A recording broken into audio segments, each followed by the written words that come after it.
ইন্না ইদ্দাতাশ শুহুরি ইনদাল্লাহি ইসনা আশারা শাহরান ফি কিতাবিল্লাহ ইয়াউমা খালাকাস সামাওয়াতি ওয়াল আরদা মিনহা আরবাআতুন হুরুম।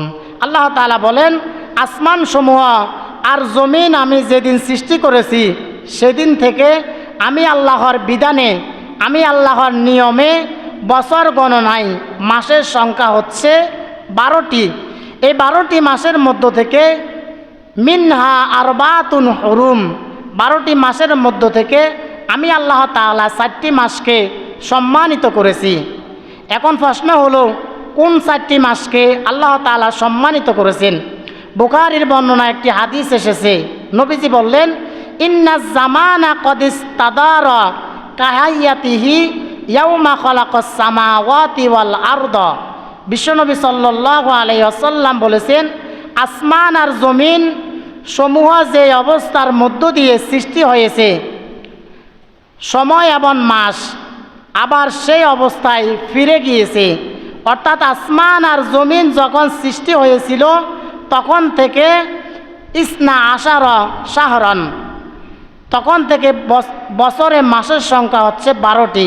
মিনহা আরবাতুন হুরুম, এই 12টি মাসের মধ্য থেকে আল্লাহ তাআলা 4টি মাসকে সম্মানিত করেছেন। তার মধ্যে 1 নাম্বার হচ্ছে জিলকদ, 2 নাম্বার হচ্ছে জিলহজ, 3 নাম্বার হচ্ছে মুহররম, 4 নাম্বার হচ্ছে রজব। এই 4টি মাসকে আল্লাহ তাআলা সম্মানিত করেছেন।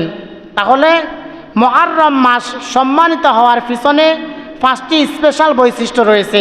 তার মধ্যে 1 নাম্বার হচ্ছে আল্লাহ তাআলা 4টি মাসকে সম্মানিত করেছেন, তার মধ্যে একটি মাস হচ্ছে এই মুহররম মাস। এরপর 2 নাম্বার বৈশিষ্ট্য হচ্ছে এই মাসটি হচ্ছে হারাম মাস। এই মাসে আল্লাহ তাআলা যুদ্ধ বিগ্রহ, মারামারি, কাটাকাটি, হানাহানি নিষিদ্ধ করেছেন। অর্থাৎ মুহররম মাসে কোনো মারামারি, কাটাকাটি, হানাহানি হয় না, কারণ আল্লাহ তাআলা এই মাসটিকে বলেছেন হারাম মাস, অর্থাৎ নিষিদ্ধ মাস।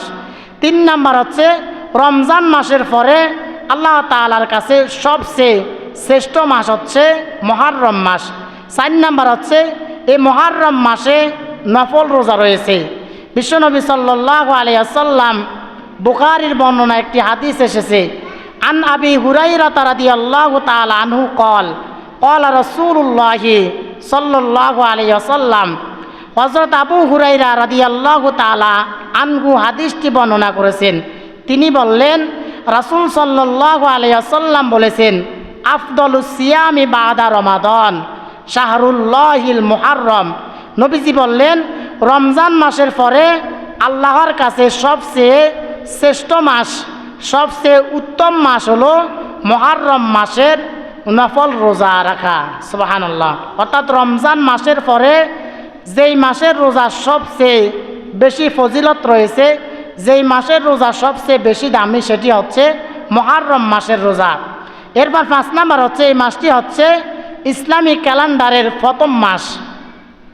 এই মুহররম মাসের 10 তারিখে বিশেষ একটি দিন রয়েছে, সেটি হচ্ছে ইয়াউমে আশুরা, অর্থাৎ আশুরার দিন। মুহররম মাসের 10 তারিখকে বলা হয় ইয়াউমে আশুরা, আশুরার দিন।